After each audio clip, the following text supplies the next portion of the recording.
Israel और Iran का युद्ध जारी है, ये सब आपको पता है। लेकिन अभी हाल ही में खबर आई कि किस प्रकार से रशिया ने इजराइल को धमकाया और कहा कि अगर आपने ईरान पर डायरेक्ट हमला किया तो कुछ खैर नहीं। आखिर में रशिया ईरान को हेल्प क्यों करना चाहता है और रशिया और ईरान में दोस्ती कितनी गहरी है, इस वीडियो के माध्यम से समझेंगे। क्योंकि दोस्तों, मिडिल ईस्ट के जो हालात है, उस हालात में रशिया ईरान को मदद करने के लिए आगे आया है, मतलब कुछ तो भी बड़ा है। और यूक्रेन के साथ जो रशिया का वार चालू है, इससे इस ईरान का क्या संबंध है, इन सारी बातों को इस वीडियो के माध्यम से समझेंगे और ईरान और रशिया के इतिहास को भी समझेंगे कि इनके इतिहास में कैसे संबंध थे और आज इनके संबंध किस लेवल के हैं। तो आइए जानते हैं इनके दोस्ती का राज। तो मैंने थंबनेल पे लिखा है कितनी गहरी है रशिया और ईरान की दोस्ती। दोस्तों, रशिया और ईरान के बारे में अगर कहें तो 200 साल पहले से इनमें एक प्रतिस्पर्धा चालू थी एक मिग के साथ। कभी ईरान रशिया के खेमे में नहीं रहा है।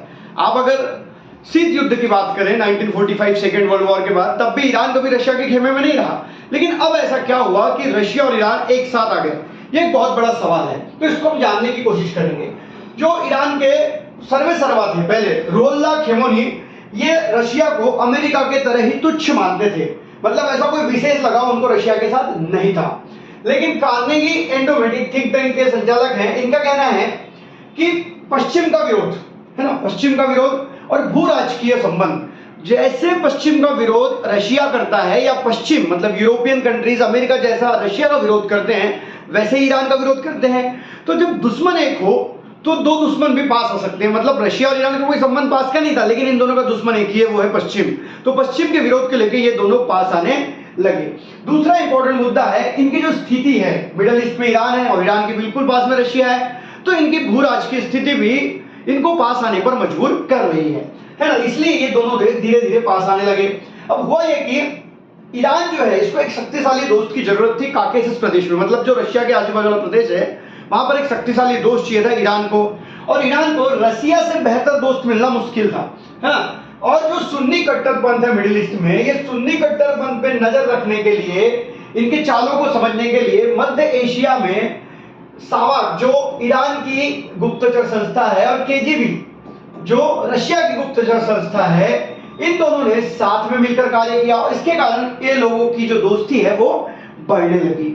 साथ में देखिए 1990 के दशक से रशिया ईरान को हथियार दे रहा है, 90 के दशक से दे रहा है, जिसमें टैंक हैं, ट्रक्स हैं, हेवी ट्रक्स हैं, रणगाड़ा विरोधी क्षेपणास्त्र हैं, मिसाइल्स हैं, फाइटर प्लेन्स दे चुका है रशिया ईरान को, हेलीकॉप्टर दे चुका है, जमीन से हवा में मार करने वाली मिसाइल दे चुका है। तो ये सब रशिया ईरान को दे रहा है 1990 से, है ना। तो कहीं ना कहीं रशिया और ईरान की दोस्ती हो चुकी है। 1999 में जब पुतिन फिर से सत्ता में आए, रशिया के पहली बार सत्ता में आए 1999 में, तो सत्ता में आने के बाद उन्होंने ईरान से संबंध सुधारने पे फोकस किया है। जी हाँ, ईरान से संबंध सुधारने पे फोकस किया है। और ईरान जो था धीरे धीरे कुछ ही सालों में खरीदार, हथियारों के खरीदारी में रशिया का तीसरा सबसे बड़ा खरीदार बन गया। अब आप सोचिए, मतलब ईरान कितनी बड़ी मात्रा में रशिया से हथियार खरीदता है। 2005 में एक डील हुई, हथियारों की डील हुई, जो अरबों डॉलर की थी, अरबों डॉलर की। इतनी बड़ी डील लोगों ने की है साथ में हथियार खरीदने के लिए। ईरान के जो ऊर्जा प्रोजेक्ट है ना, तो उस एनर्जी प्रोजेक्ट्स में भी 750-10 लाख डॉलर का इन्वेस्टमेंट किया है रशिया ने। जी हाँ। और 2012 में पुतिन वापस सत्ता में आए और वापस सत्ता में आने के बाद पुतिन ने फिर से ईरान से अपने रिलेशंस बढ़ाने शुरू कर दिए। अभी जो हमारे एस जयशंकर साहब पाकिस्तान जाने वाले हैं, तो वो एससीओ जो है, संघाई कॉर्पोरेशन ऑफ ऑर्गेनाइजेशन, है ना, ये जो संघाई ऑर्गेनाइजेशन है, इसके निरीक्षक के तौर पर ईरान को आमंत्रित किया रशिया ने। आज ईरान निरीक्षक के तौर पे एससीओ में शामिल है और उसकी बैठक अभी पाकिस्तान में जारी है। 2015 में देखिए, सीरिया नाम का देश है इजराइल के साइड में, ऊपर साइड में आपने देखा होगा। और सीरिया में बहुत दिनों से आंदोलन द्रोही, मतलब आतंकवाद, पूरा अहिंसा चालू है। उस हिंसा में दो खेमे हैं, जिसमें से एक खेमा है बशर अल असद का, और ये बशर अल असद को सपोर्ट नहीं करते अमेरिका वाले। तो बशर अल असद को वहां पर सत्ता में लाने के लिए ईरान और रशिया ने साथ में मिलकर काम किया है और बशर अल असद की सत्ता को सीरिया में सुरक्षित रखने की कोशिश की है। तो यहां पर भी दोनों का उद्देश्य एक ही है, पश्चिम का विरोध, और दोनों साथ में काम कर रहे हैं। अब देखिए 2016 में ईरान में बेस बनाकर, जी हाँ, ईरान में बेस बनाकर सीरिया में उपद्रवियों का खात्मा किया था रशिया ने, मतलब ईरान में इनके स्टेशंस बनाए गए, वहां से इन्होंने सीरिया में जो उपद्रवी जो आतंकवादी संगठन है उनका खात्मा किया, और शस्त्र और हार्डवेयर के सहकारी के रूप में 10 अरब डॉलर की डील की है दोनों देशों ने 2016 में, जहां पर वो एक में को हथियार तो देंगे, साथ में हार्डवेयर की भी खरीद फरोख्त होंगे, एक्सपोर्ट इंपोर्ट होने वाला है। अब सबसे बड़ा पॉइंट आता है कि यूक्रेन युद्ध का परिणाम ईरान के ऊपर और रशिया के ऊपर किस प्रकार से हुआ है। रशिया पे तो हुआ ही है, लेकिन ईरान पे इसके क्या इंपैक्ट हुए हैं और ईरान कैसे रशिया के पास में आया समझते हैं। देखो, 2022 में हवा से जमीन पर, है ना, हवा और जमीन दोनों ही क्षमता में सबसे बड़ा योगदानकर्ता कोई होगा रशिया का, तो ईरान है। ईरान ने रशिया के साथ एक ड्रोन डील की, है ना, ड्रोन संधि की, और उनके सैनिकों को ड्रोन कैसे चलाना है, रशिया के सैनिकों को एक प्रशिक्षण ट्रेनिंग ईरान के द्वारा दी गई। 2023 में निर्मित ईरान निर्मित ड्रोन रशिया को दिए गए, 2023 में ईरान निर्मित ड्रोन रशिया को दिए गए, और 2024 तक रशिया अभी तक लगभग 4000, जी हाँ दोस्तों, 400 नहीं 4000 ईरानी ड्रोन, जिसका नाम है शाहिद, बहुत जबरदस्त, शाहिद बहुत बढ़िया चीज है, और ये शाहिद का इस्तेमाल कर चुका है यूक्रेन पे। और दिया किसने है? ईरान ने दिया है रशिया को।